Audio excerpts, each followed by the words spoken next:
It has been an ancient practice to inscribe someone's name on a stone. Nowadays, we see donors' names inscribed on walls of buildings or bricks on donors' or benefactors' parts. If you visit any war memorial, you will see the names of those whose lives were lost at war. On a more personal level, we see people tattooing the names of their loved ones on their bodies. But in contrast to all this, God wants to inscribe or tattoo His law on human hearts.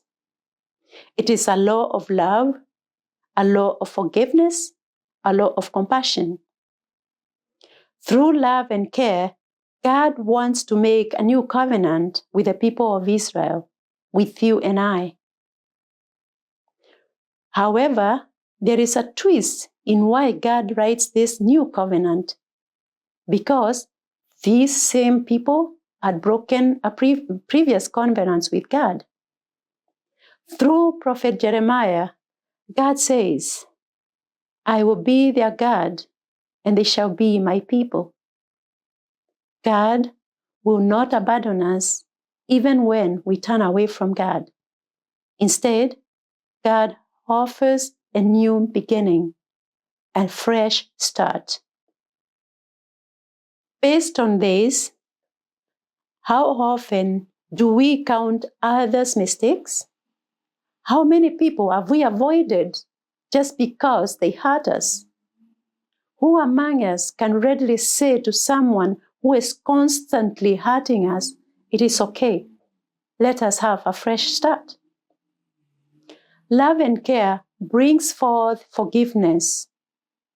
God calls us to forgive and forget. Forgiveness is easy for us, but forgetting, it's another story. God demands that we do both. In God, there is no compromise. God is fully open to new beginnings. God cleanses everything and rewrites. God leaves no residue when He erases. Many of us use computers. We save documents and files in our hard drives or flash drives. When we do not need a file anymore, we hit delete. In some ways, our hearts are like computers. At times, we store good and bad memories. Why are we so afraid then to hit the delete button of hurt, hate, and guilt from our hearts and minds? Are we afraid of a new start or a new beginning?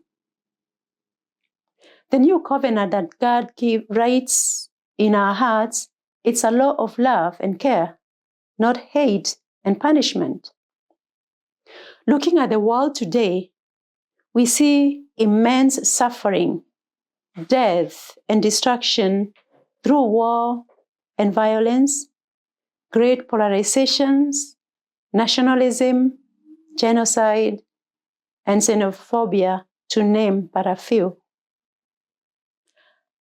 How can we who know God continue to allow dehumanization, dispossession, oppression, and exploitation of sections of populations, such as the Palestinians, indigenous peoples, refugees, and migrants? How can we, in the 21st century, still embrace the politics of race, discrimination, imperialism, war, and militarism? Do we love enough to care,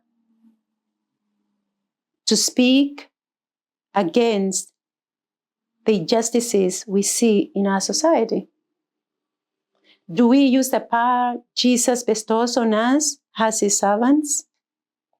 For He has said, whoever serves me must follow me, and where I am, there also will my servant be.